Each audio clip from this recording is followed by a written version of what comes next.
여러분 안녕하십니까? 오늘 23번째 강좌입니다. 지난 시간에는 원효와 의상이라고 하는 주제로 말씀드렸고요. 이번 시간에는 신라불교의 예술성이라고 하는 주제로 먼저 말씀을 드리고, 이어서 초기의 고려불교라고 하는 주제로 말씀드리려고 합니다. 신라불교의 예술성, 그러면은 우리 불교가 가지고 있는 예술문화 전반을 가리키는 말이죠.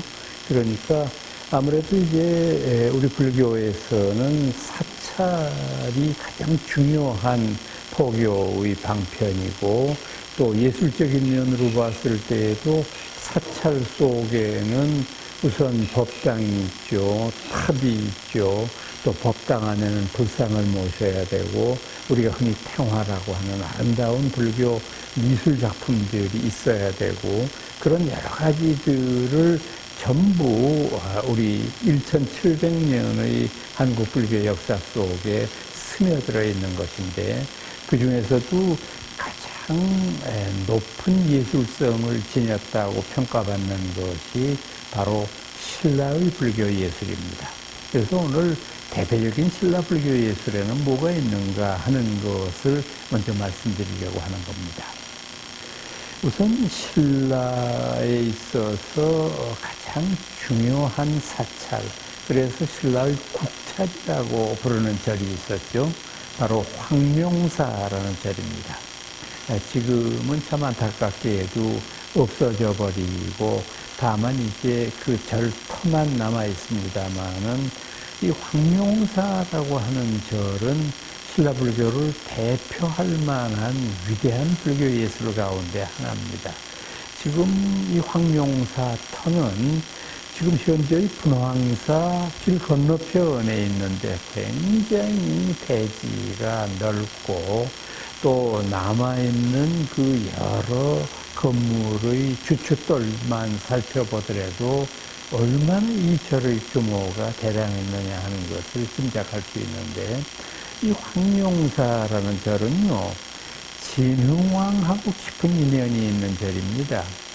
진흥왕은 법흥왕 다음 때 등장한 임금이거든요. 그런데 법흥왕이 이제 전에 말씀드렸습니다마는 이제 진흥왕에게 국왕의 자리를 양위를 하고 당신은 출가하지 않았습니까? 그러고 난 다음에 이제 이 진흥왕이 아주 어린 나이에 왕이 되었는데, 어렸을 때부터 불심이 아주 장한 임금이었어요. 그리고 그뿐이 아니라 굉장히 영토를 확장시키고 신라를 강국으로 만든 그런 아주 현명한 군주 가운데 한 사람이거든요. 근데 이제 이 양반이 황룡사를 어떻게 짓게 됐느냐 하면은, 지금 이제 신라의 궁궐을 반월성이라고 부르거든요. 이 반월성 터, 지금 안압지 옆에 있습니다만은, 이제 이곳을 좀 더 증축하고 좀 더 크게 세우기 위해서 토목공사를 하는 중에, 거기에서 용이 나타나서 하늘로 승천하는 것을 여러 사람들이 목격했다는 겁니다.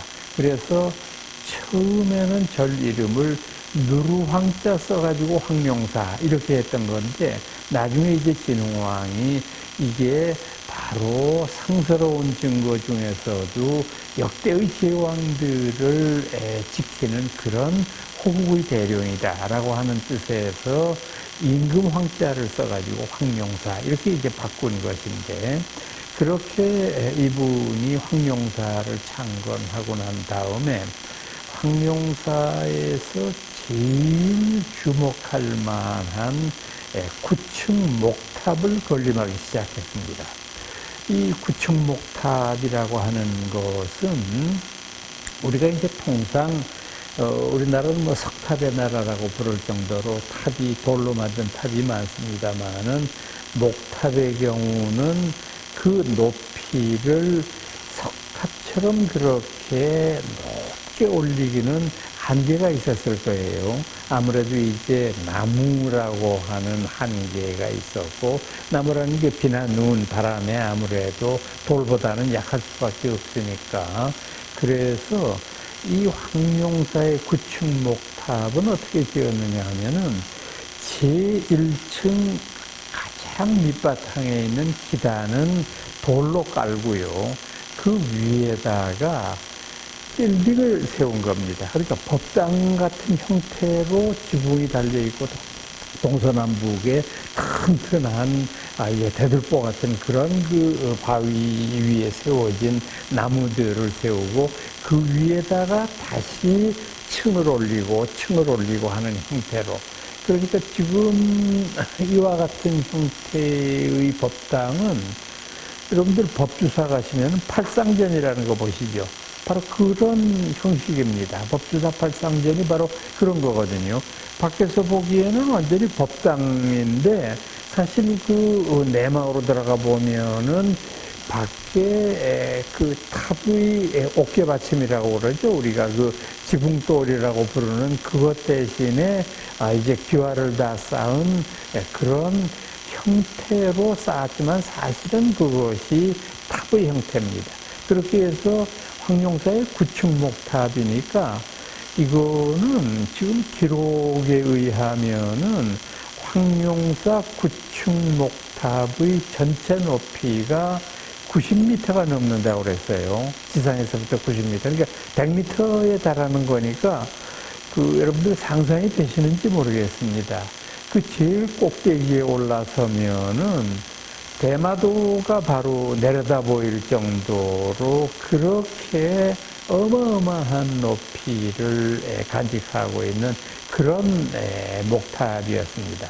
더군다나 또 이 진흥왕은 이 구층 목탑을 세우면서 한 층 한 층이 전부 다 신라를 에워싸고 있는 다른 나라들을 조복받기 위한, 항복받기 위한 이러한 원력으로 세웠다는 것을 알 수 있을 정도로 한 층 한 층에 모두 적국의 이름을 붙였어요.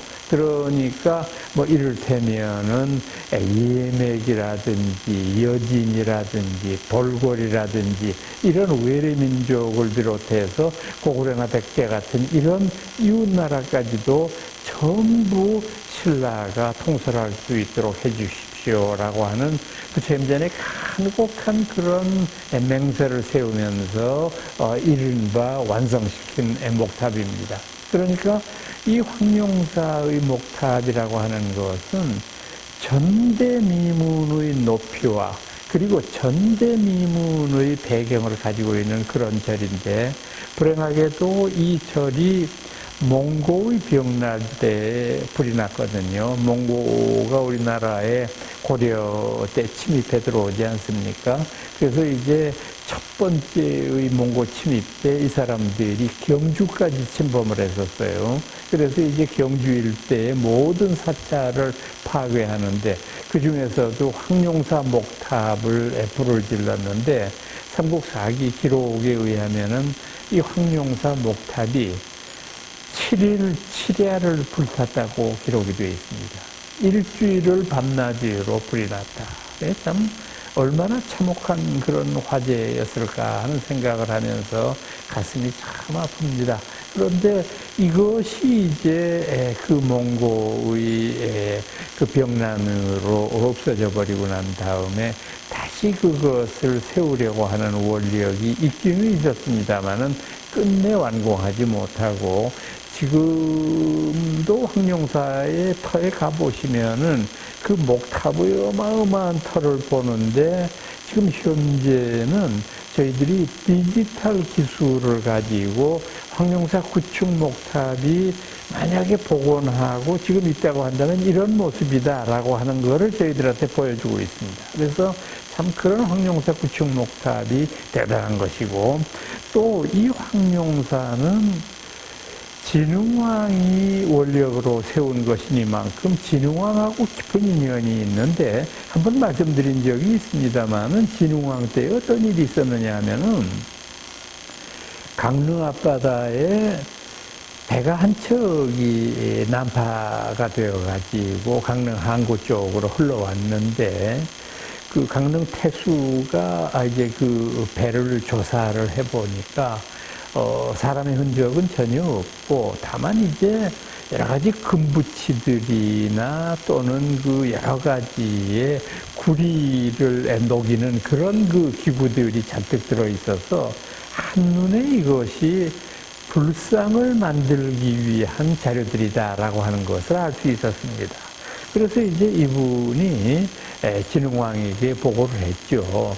이 사람이 없는 그 배가 하나 난파되어서 왔는데 불상을 만들고자 하는 그런 그 기구들이 잔뜩 들어 있습니다. 그래서 이제 그 안에 편지도 들어 있어서 그 편지를 외국어 해독하는 학자들한테 부탁을 해서 해독을 해본즉 이 배는 인도의 아쇼카 대왕이 띄운 배다.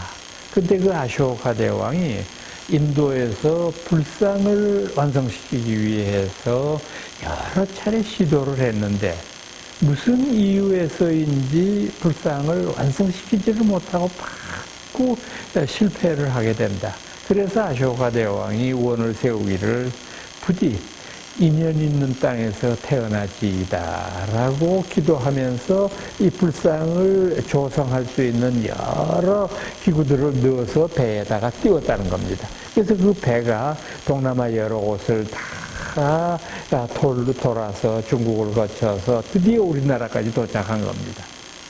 진흥왕이 굉장히 기뻐해서 곧바로 불상을 만드는 일에 착수했는데 머지않아서 곧 모든 데에서 실패했던 이 불상이 진흥왕 때 완공이 된 겁니다.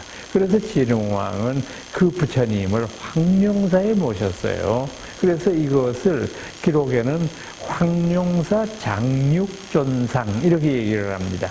장육이라고 하는 말은 여섯 장이라고 하는 말이니까 치수를 나타내는 말 같은데 옛날부터 이 장육존상이라고 하는 것은 미륵부처님을 가리키는 말로 많이 통용이 되고 있습니다.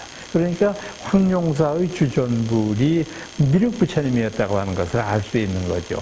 나중에 이제 이 황룡사의 미륵부처님께서 눈물을 흘려서 그 눈물이 부처님 앉아 계신 좌대의 밑에까지 흘렀다. 사람들이 괴이하게 생각했는데 그게 바로 진흥왕께서 돌아가실 징후였다라고 기록을 하고 있습니다.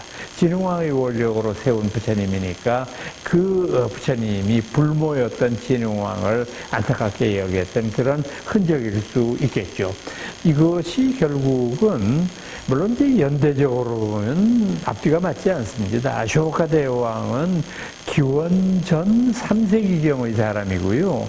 지금 진흥왕이라고 하는 분은 5세기 초반의 사람이니까 이건 뭐 거의 연대 차이가 700년 이상 나기 때문에 도저히 이것은 하나의 역사적인 사실로 보기는 어려운데 한 가지 분명한 것은 뭐냐면 진흥왕이 인도의 전륜성왕으로 손꼽히는 아쇼카 왕의 존재를 알고 있었다는 사실이잖아요. 그 당신 스스로가 아쇼카 대왕을 본받으려고 하는 이런 것을 알고 있었다고 하는 그런 의미로 해석할 수 있겠습니다. 그 다음에 역시 신라불교의 예술성을 말하면서 빼놓을 수 없는 것이 불국사와 석굴암이죠. 뭐 한국 사람 치고 불국사 석굴암 안 가본 사람 한 명도 없죠. 뭐 아무리 불자가 아니더라도 수학여행 때는 꼭 가니까 아마 다들 다녀오셨으리라고 생각을 합니다만은 기록에 따르면은 이 불국사와 석굴암이라고 하는 절은 김대성이라고 하는 분이 이제 지었다. 뭐 이런 기록이 있는데 사실은 이것은 어느 개인의 원력으로 지어질 성격이 아니지 않습니까? 토함산의 중턱에 불국사라고 하는 어마어마한 절을 세우고 또 그 정상에는 석굴암, 석굴암 요즘 우리가 석굴암이라고 부르지만 원래의 이름은 석불사였어요. 석불사. 돌부처님이 계셨다 이런 뜻인데 그걸 우리가 언제부터인지 석굴암이라고 부르는데 본래 이름을 찾아 드려야 된다고 저는 생각합니다. 석불사죠. 그래서 이제 기록으로 보면은 김대성이라고 하는 이가 불국사는 당신의 금생 부모님, 그러니까 지금 당신을 키워줬던 그 부모님을 위해서 지었고, 석불사라고 하는 절은 전생의 부처님, 당신의 부모님을 위해서 지었다. 성공유사 기록에 나타나는 대성효 2세 부모, 김대성이 전생의 부모님과 금생의 부모님을 동시에 봉양했다라고 하는 기록과 일치하는 그런 일들이 되는 거죠. 이 불국사라고 하는 절은요, 제가 간혹 가다가 학생들한테 물어보거든요. 불국사라는 절의 이름이 무슨 뜻이냐?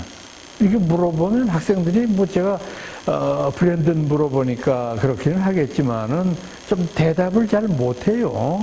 근데 불국사라는 한문 글자 생각해 보세요. 부처불자, 나라국자 아니에요. 그러니까 부처님의 나라예요. 그러니까 이 불국사라고 하는 절은 경덕왕 때에 세워진 절이라고는 하지만은 당시의 모든 신라인들이 생각했던 이른바 불국정토를 한번 우리들이 살고 있는 이 땅 위에 구현해 본 겁니다. 그러니까 우선 여러분 생각을 해보세요. 불국사를 올라가시다가 보면은 제일 먼저 안내소를 지나자마자 청운교, 백운교의 다리가 있는 그 앞을 지나가게 됩니다. 청운교, 백운교라고 부르는 다리는 돌 다리가 합해서 33개로 구성이 되어 있죠. 이거는 33천을 상징합니다. 우리 불교에서 말하는 33개의 하늘을 상징하고 그 위에 올라가면은 범종루라는 게 있죠. 범종루라고 하는 것은 지금은 범종을 안치한 곳으로 쓰여지지만 이 자리는 108명이 앉도록 설계되어 있다고 하죠. 여러분들도 108번뇌라는 말 흔히 들으시지 않습니까? 번뇌를 108가지로 나눈 것인데 이 108가지의 108이라는 숫자는 어디서 나왔느냐 하면 인간을 구성하고 있는 감각기관이 6가지 있잖아요. 안이비설신의 그렇잖아요. 이 안이비설신의가 외부 대상을 향해서 일으키는 번뇌를 색성, 향미, 촉법 이렇게 6가지로 부르잖아요. 그러니까 육근과 육경이 마주쳐서 불러일으키는 것이 전부 번뇌다. 그래서 6 곱하기 6 해서 36입니다.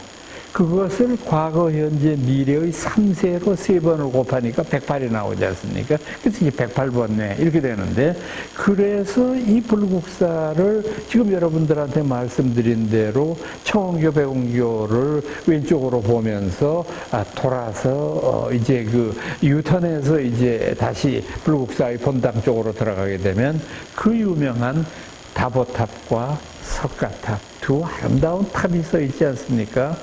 특히 다보탑은 참 특이한 형태예요.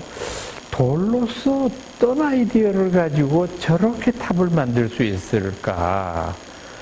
돌로 만든 석사자가 이제 위에 탑을 받치고 있는 그런 형태 위에 그 기단 위에 다시 석주를 세우고 그 석주의 가운데에는 빈 모습으로 만들어 놓고 그 위에 다시 또 다른 형태의 어떤 아름다운 모습을 만들었는데, 이거는 이렇게 보면은 이름도 특이하고요.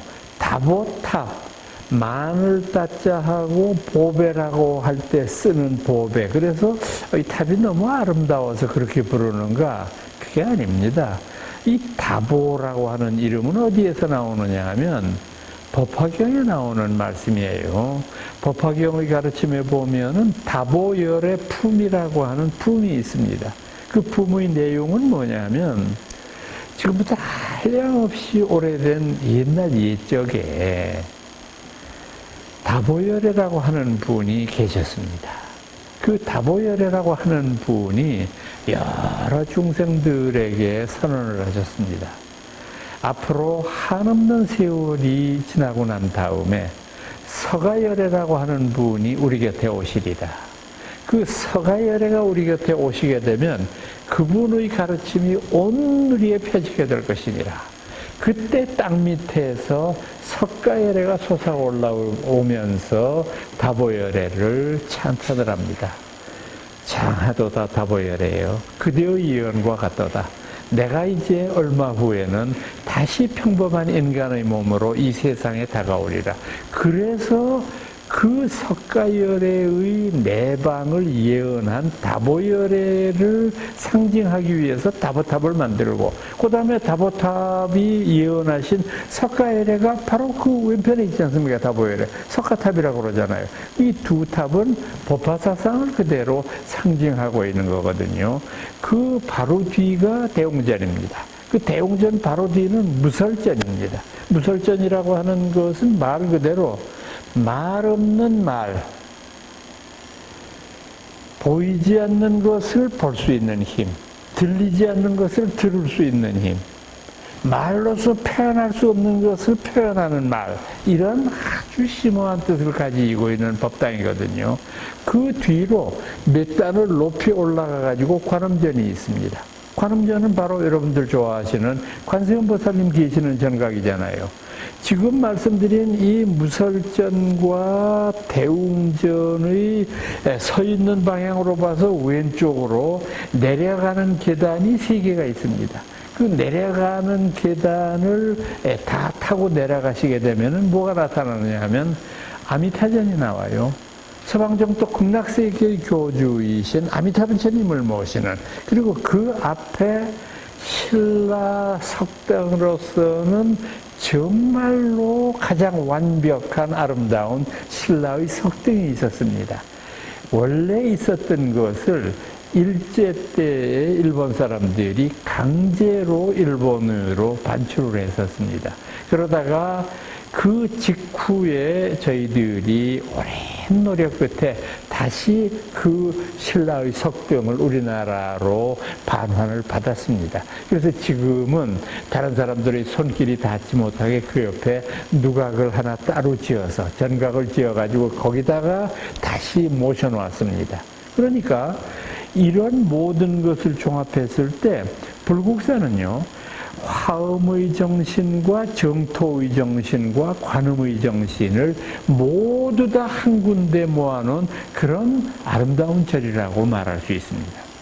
또 토함산의 정상에 있는 석불사 한번 생각을 해보십시오. 석불사라고 하는 절은요, 정말 인공의 석굴로서는 거의 완벽에 가까운 돌로 만들어진 것 아닙니까? 자, 들어가는 입구는 보시면은 석불사 들어가는 입구에 바로 두 금강 역사가 굉장히 아름다우면서도 늠름한 모습으로 서 계시고요.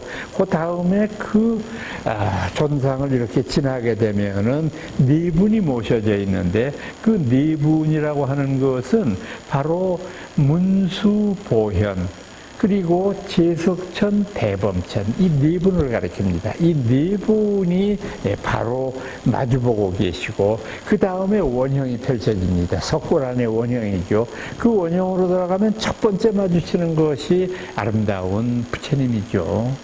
저는 이 석불사가 물론 유네스코의 세계문화재로 지정이 되어 있습니다만은, 제가 생각하기에는 이 세계에서 가장 아름다운 부처님, 그 얼굴을 밑에서 참배하면서 이렇게 우러러 보게 되면은 얼굴의 입가에 보일 듯 말 듯한 미소가 보이지만, 그러면서도 그 장엄한 모습은 어느 누구도 범접할 수 없는 위엄이 보이잖아요.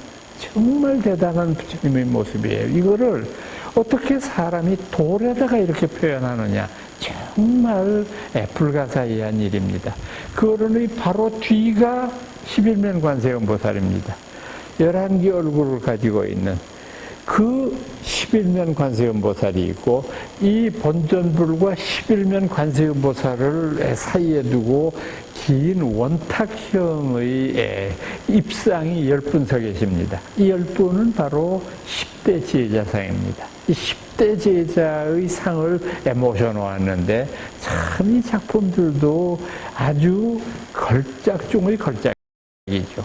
그 지금 말씀드린 사쿠람 내부의 위에 부분은 2층이죠. 그 위에 부분은 감실이라고 해서 돌을 파고 들어가 가지고 방을 만들었습니다.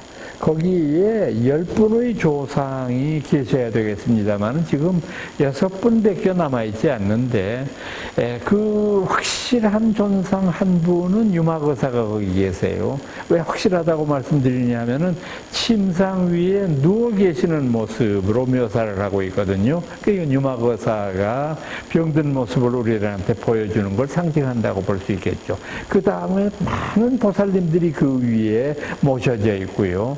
그 다음에 그것이 지금 봐도 저희들이 이해할 수 없는 것이 어떻게 이 거대한 암벽의 인조 석굴을 못 하나 쓰지 않고 어떻게 이거를 완공시켰을까 하는 점이에요.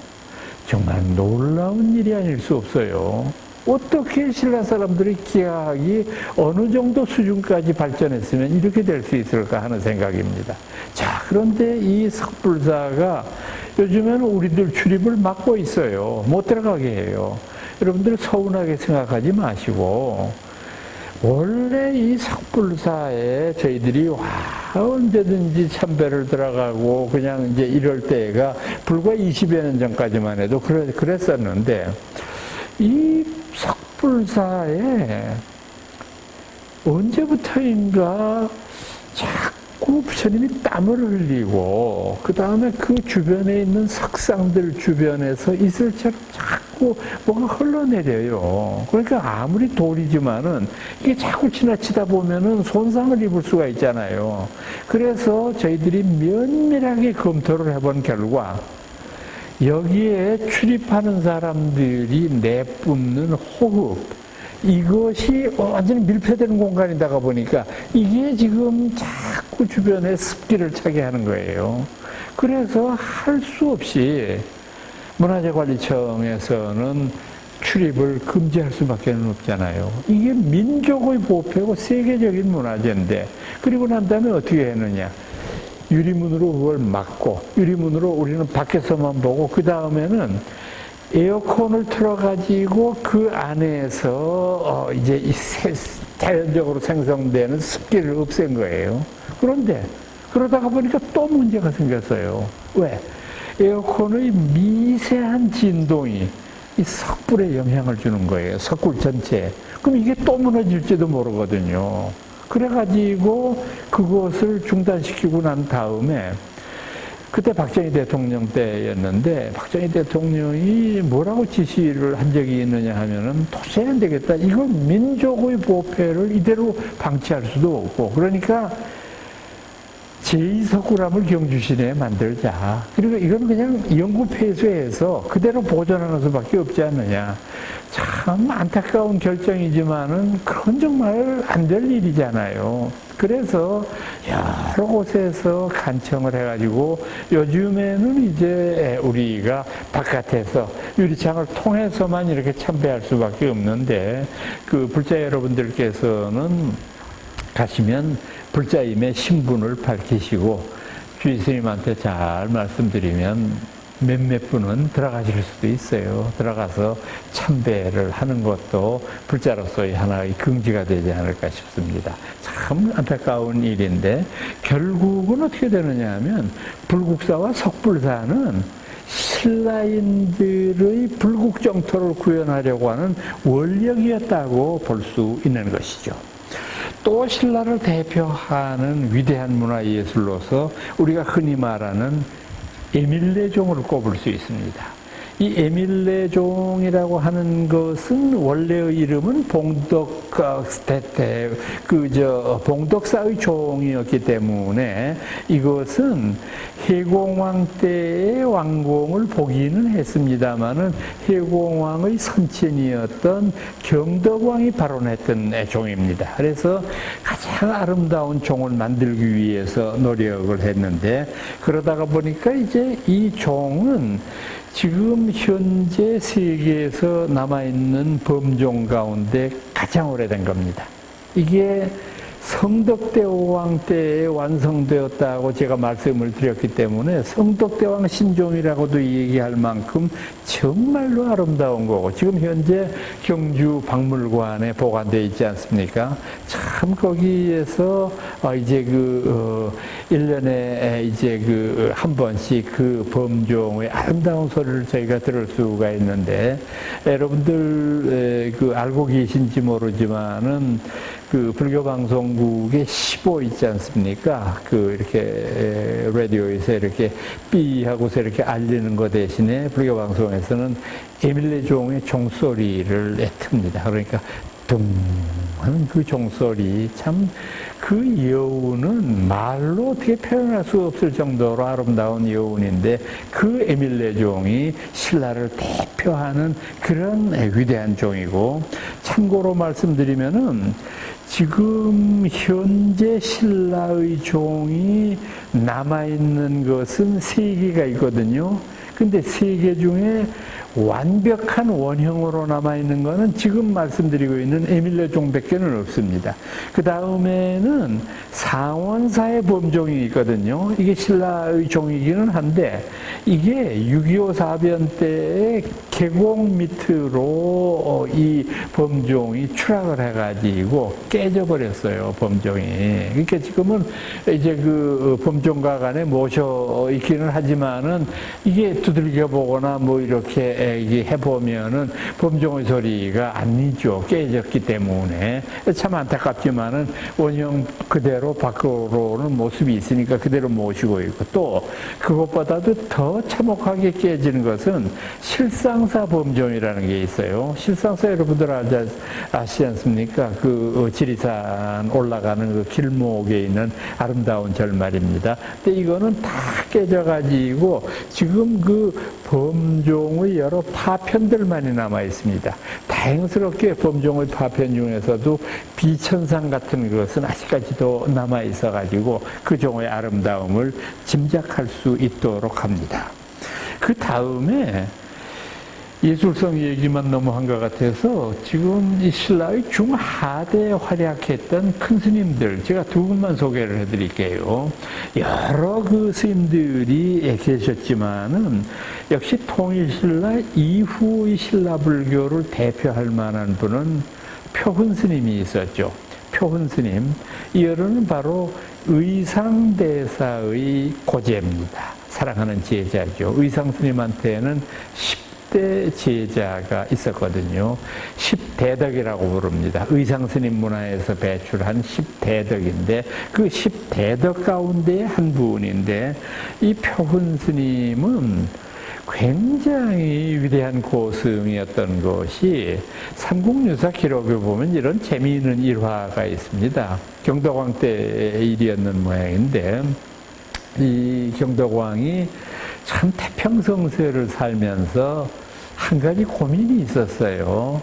그거는 후사를 꼭 얻어야 되는데 후사를 얻지 못하는 것이 참 어려운 일이어서 어떻게 하면은 내가 아들을 얻을 수 있을까, 이런 생각을 하는데, 신라 전역에 소문이 어떻게 났느냐 하면은 표훈 대사는 천안통, 천이통을 가지고 있는 분이기 때문에 이 양반은 하늘나라에 있는 옥황상제하고 마음대로 그렇게 만날 수 있는 그런 귀한 고승이다. 그래서 어느 날 표훈 대사를 대궐로 초청해서 간곡하게 당부를 드렸습니다. 대사님, 제가 들으니까 옥황상제하고도 통화를 할 수 있고 만날 수 있다고 하니 제발 저한테 후사를 하나 첨지해 주십시오.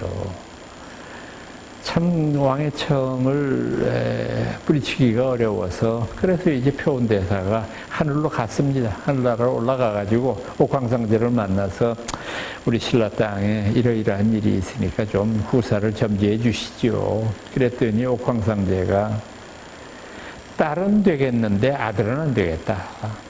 아마 본래 팔자에 뭐 후사가 없었던가 보죠. 그래서 내려와서 그대로 얘기를 했습니다. 아유, 따님밖에는 안 되겠다는데요. 그러니까 경덕왕이, 아우, 스님, 이왕 허락을 받았는데, 이왕이면 딸 대신에 아들이면 더 좋지 않습니까? 그래서 또 올라갔습니다. 그랬더니, 옥황상제가 말씀하기를, 정이 그렇다면 바꿔줄 수도 있겠지만, 그러면 나라가 위태로울 거요.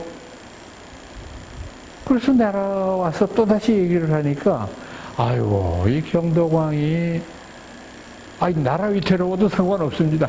아들로 바꿔주세요. 그래 또 올라가니까, 옥황상제가 알았다. 근데 이제 다시는 올라오지 마시오. 당신이 천기를 누설하기 때문에 내가 될 일이 안 돼. 알았습니다. 그러고 내려와서 낳은 아들이 해공왕입니다. 참 표온대사의 예언이 족집게처럼 맞죠. 이 해공왕은 어렸을 때부터 남자아이면서도 여자아이들이 가지고 노는 장난감을 가지고 놀기를 좋아했어요. 인형을 가지고 놀거나 소꿉장난을 할 때에도 옷을 이렇게 인형에다가 입힌다든지 아주 여성스러운 그런 일만 했습니다. 그 다음에 또 이 해공왕의 중후반기에 어떤 일이 있었습니까? 도둑이 신라 전역에 벌떼처럼 일어나고 끝내는 쿠데타에 의해서 해공왕도 비참하게 목숨을 잃지 않습니까? 그리고 그때를 기점으로 해서 신라가 허물어지기 시작하고 점차 국가가 사양의 길로 접어들거든요. 삼국유사에는 이런 기록이 있습니다. 그 사건 이후로 표훈대사 이후에 신라에는 성인이 다시 나지 아니하였다. 그만큼 표훈대사가 위대했다는 상징이 되죠. 또 그와 거의 동시대에 활동했던 분으로 진표스님이라고 하는 분이 계시거든요. 진표스님.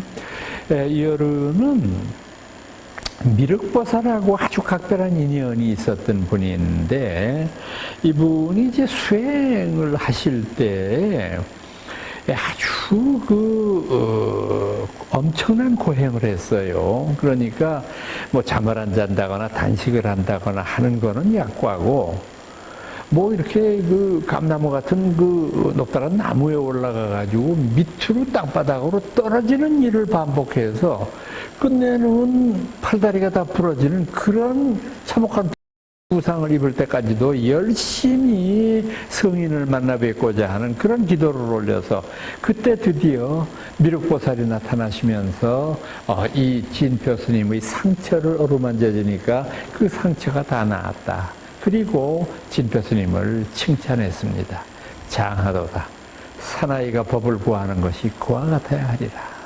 그리고 난 다음에 진표 스님에게 당신의 손가락 뼈로 만들었다고 하는 간자지요. 간자라고 하는 것은 뭐 이를테면은 뭐라고 표현할까요? 이 나무 토막 이렇게 자른 것, 그걸 간자라고 그러지 않습니까? 그래서 그거를 주면서 이걸 가지고 점을 치게 되면은 모든 일이 아주 다 편안하게 잘 될 것이다. 그래서 이것은 아주 이것을 설명해 주는 부처님 말씀이 계세요. 그것은 경전 제목이 뭐냐면 점찰 선악 업보경. 점찰, 점을 쳐서 관찰한다. 무엇을? 선악의 과보를 점을 쳐서 이제 관찰한다. 여러분들 얼핏 들으시면은 이거 왜 점을 친다는 말이 나올까? 뭐 이렇게 좀 언짢게 생각하시는 분이 계실런지도 모르겠는데 이걸 어떻게 하는 거냐 하면은 이 간자가 10개가 있는데요. 그 10개를 그 간자의 윗부분은 그냥 나무 토막 그대로, 나뭇가지 그대로, 그냥 그대로 남겨두고 그 뒤집은 거는 얇게 깎아가지고 거기에다가 10가지의 10악을 기록을 합니다. 그러니까 살도, 음망주 이렇게 하고 난 다음에 그 다음에 이제 이 자기 스스로의 잘못을 뉘우치지 아니하는 죄 뭐 해서 5개를 더 첨가하는 10악죄를 여기다가 넣습니다. 그리고 이것을 허공을 향해서 던집니다. 그러면은 다 뭐가 되지는 않을 테니까 뭐 한두 개가 이렇게 젖혀서 나오지 않겠습니까? 그때 만약에 살, 도 이런 게 나타났다 그러면 내가 전생에 살생을 많이 했구나. 내가 전생에 남의 물건을 많이 훔쳤구나. 또 이제 그 다음 게 나오면은 뭐가 나오는구나. 그게 이게 점을 친다는 말이 뭐냐 하면은 그렇게 해서 자신의 선악의 과보를 알고 난 다음에 그걸 참회하는 법회가 바로 점찰선악업보경입니다. 그러니까 이건 굉장히 어떤 의미로 보면 참회를 위주로 하는 경전이라고 말할 수 있겠죠. 그래서 이 점찰경의 사상을 우리나라 최초로 전래한 분은 사실은 진표 스님 이전에 원광법사가 계셨어요. 원광 스님이 당신 살아계셨을 때 이미 점찰보라고 하는 걸 조직했거든요. 이 보라고 하는 말은 보배 보자를 썼지만은 일종의 종교적인 결사 행위를 가리키는 말입니다. 불교적인 행위죠. 그러니까 진표 스님은 이 원광법사의 가르침을 이어받아서 점찰보를 해서 이것을 열어 가지고 점찰의 선악을 관찰하고 그것을 참회하는 법회를 유도했던 거죠. 그러니까 이게 무슨 의미가 있느냐 하면 경덕왕이라고 하는 시대는 말 그대로 태평성세의 시대였거든요. 근데 참 묘한 것이요. 사람은 전쟁터나 또는 여러 가지 어려운 일이 있을 때는 누구나 평화를 간구합니다. 평화가 왔으면. 그런데 평화가 오고 그 평화가 오래 계속되면 어떻게 되는지 아십니까? 반드시 사람들은 타락하게 돼요. 그리고 반드시 사람들은 행복에 겨워서 이 행복을 주체하지 못하고 윤리적인 타락을 거듭하게 되는 거죠. 그래서 참 인간의 역사라고 하는 것이 반복된다고 하는 것이 분명한 사실인 것이 이런 평화가 오래돼서 천년 만년 계속되면 얼마나 좋겠습니까? 안 그렇거든요. 그러니까 경덕왕 때의 이 태평성대가 왕실은 물론이고 백성들조차도 뭔가 마음속으로 윤리적인 의식이 퇴폐해가는 그런 경향을 보이니까 그걸 고치는 방법은 불교적인 방법은 하나밖에 없거든요. 참회예요. 참회의 의식을 통해서 그와 같은 일들을 없애는 것, 이거를 상징하는 거죠. 이 진표 스님이 지금 말씀드린 점찰선악업보경을 점을 쳐서 잡은 곳이 몇 군데 있습니다. 제일 첫 번째는 아무래도 금산사를 꼽아야 될 겁니다. 금산사가 여러분들 아시는 대로 미륵도량이잖아요. 진표대사의 그 관심사가 미륵불이었기 때문에 그렇습니다. 금산사 말고 또 하나 이분이 창건한 절이 법주사입니다. 참 이 두 절 다 대찰이고 또 본산이고 참 아주 중요한 사찰이고 두 사찰 모두 미륵이 주전부린 까닭이 바로 이 진표대사에 있을 것이다 라고 볼 수 있을 것입니다. 그 다음에 또 하나 우리가 빼놓을 수 없는 아름다운 신라의 사찰로서는 가문사를 꼽을 수 있습니다. 가문사도 참 지금은 불행하게 없어져 버리고 장중한 두기의 쌍탑만 남아있죠. 가문사지. 여기는 바로 삼국 통일의 장본인이었던 문무대왕을 위해서 세운 절입니다. 문무대왕이 여러분들 아시는 대로 돌아가시기 전에 호국 대령이 되기를 맹세하고 당신 스스로가 불교식으로 화장해달라고 유언을 해서 그분의 뼈를 동해안에다가 뿌리지 않았습니까? 그래서 유물이가 대왕암이라고 부르는, 여기가 어디냐 하면은 간포 인근의 이제 바닷가인데, 간포읍이기는 하지만은 가장 가까운 대왕암의 실질적인 행정구역은 대본이라고 하는 데입니다. 대본읍이라고 하는 데인데, 이제 거기에 문무왕이 절을 세우시다가 미처 완공하지 못하고 세상을 떠났거든요. 그래서 그분 아드님이 신문왕이거든요. 신문왕이 부왕의 뜻을 받들어서 그 절을 완공을 했습니다. 완공을 하고 난 다음에 탑을 이렇게 세워가지고 그 탑에다가 정말로 이 아버지의 원이 이루어지기를 바라는 절을 세웠는데, 그 다음에 이분이 신문왕이 이제 그 가문사를 완공하고 난 다음에 그 가문사에서 당신 아버님이 묻혀 있는 동해바다 넘실거리는 물결을 바라보기 위해서 절벽 위에 올라서서 이렇게 내려다본 즉 거기에서 두 용이 나타나는 것을 목격합니다. 두 용의 첫 번째는 김유신 장군이고요. 또 한 분은 바로 문무왕입니다. 그래서 이 두 분이 아들을 찬양하면서 그 아들에게 피리를 하나 줍니다. 피리를 주면서 나라에 혹시 어려운 일이 있을 때에는 이 피리를 불면 모든 재앙과 환난이 사라지리라. 그래서 이 피리의 이름이 만파식적입니다. 1만 가지의 파도가 피리, 적자가 피리가 아니에요. 그래서 식은 쉴 식자니까 1만 가지의 파도가 이 피리 소리에 따라서 없어지리라라고 하는 거고, 그 용으로부터 피리를 받은 데를 이견대라고 부릅니다. 지금도 그 터가 보존이 되어 있죠. 거기에 아름다운 누각이 서 있고, 여러분들 꼭 한번 경주 가시면은 문무왕릉 참배하시고 거기에서 이렇게 이견대에서는 내려다 보시면 참 지금은 안타깝게도 문무왕릉 있는 그 해중릉을 우리가 직접 방문하기는 어려운데, 그냥 그 동네 사람들한테 부탁을 해서 배를 타고 가더라도 올라가지는 못합니다. 주변을 그냥 이렇게 한 바퀴 돌 뿐인데 참 아름다운 곳이고, 이 가문사는 역사적으로 봐서 우리나라에서 바다 위에 지은 절이 딱 두 개가 있습니다. 하나는 낙산사의 홍련암이고요. 낙산사 홍련암은 의상대사를 추모하기 위해서 지었기 때문에 바로 바위에 홍련암이라고 하는 그 위에 올라가서 보시면은 법당에서 이렇게 밑으로 내려다보시면 바로 동해 바닷물이 그냥 출렁거리지 않습니까? 지금 이 가문사도 마찬가지입니다.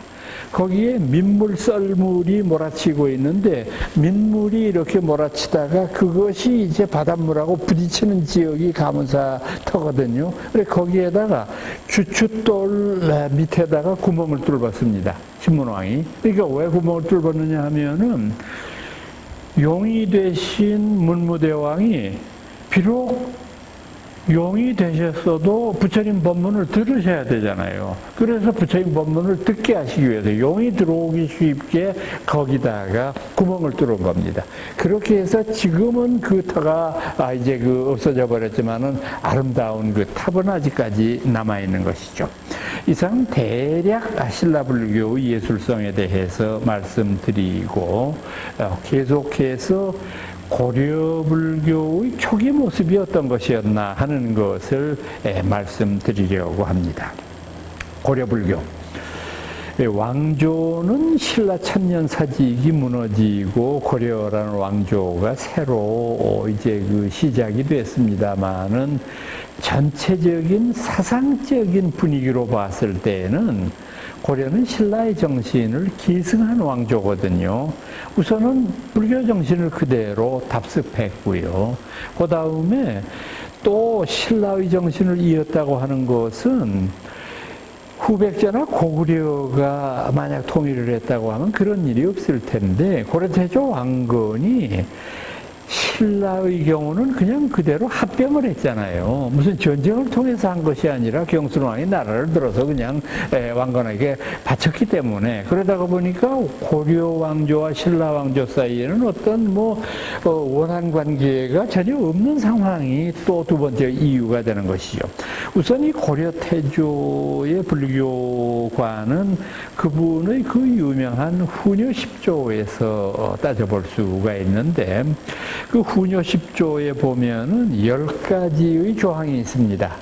그 10가지의 조항이라고 하는 것은 대부분 리더의 자격과 조건 이런 겁니다. 군주는 이렇게 해야 된다 하는 건데, 그 관련되는 것 가운데 불교 조항이 4개나 됩니다. 후녀 10조 중에서. 거기에 대표적인 것은 뭐냐면, 도선법사가 점지한 지역 이외에는 절을 세우지 말아라, 이런 구절이 나와요. 이분이 도선국사를 엄청나게 존경했다는 뜻인데, 그거는 이유가 있습니다.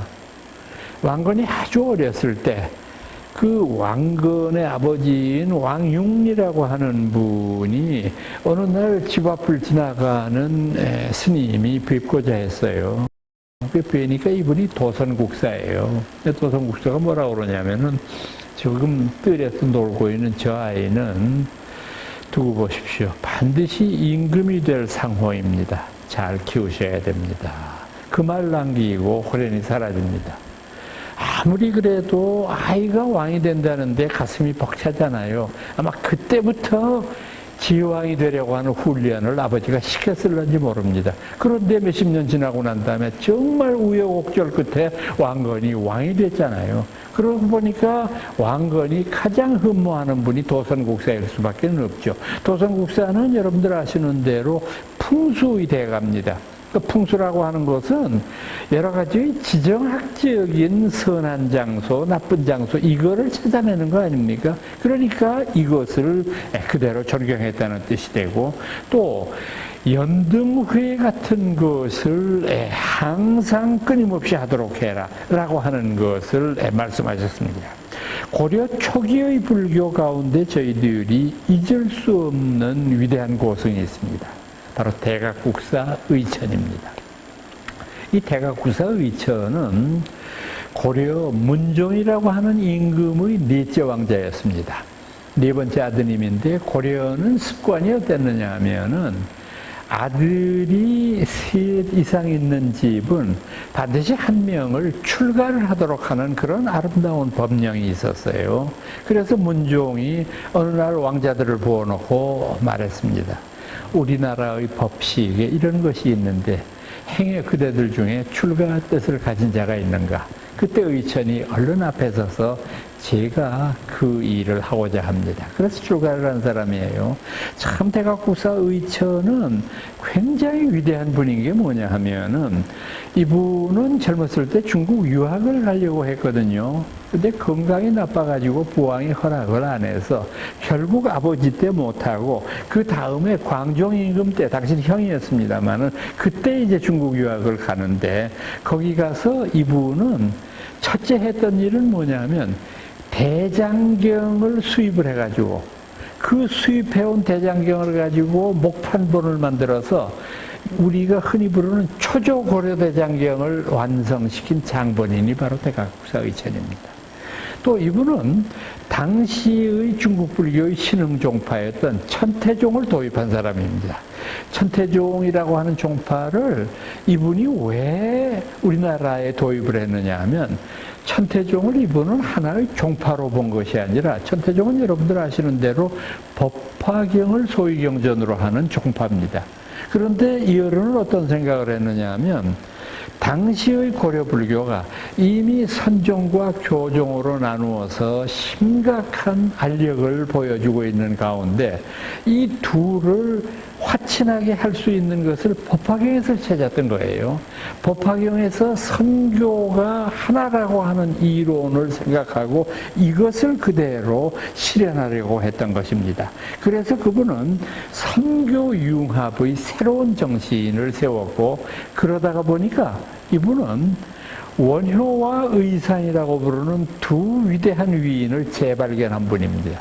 45년 이상이 고려 초기까지만 해도 별로 각광을 받지 못했는데 대각국사 의천이 이 두 분의 위대성을 찬양하고 그래서 이 두 분을 위한 비석을 세우고 또 그 비석을 각각 만인들에게 영구히 기억하도록 하는 그런 훌륭한 업적을 쌓았던 것입니다. 오늘은 고려 초기의 불교라고 하는 주제로 대각국사 의천까지 말씀드렸습니다. 저는 다음 강좌에 다시 뵙겠습니다.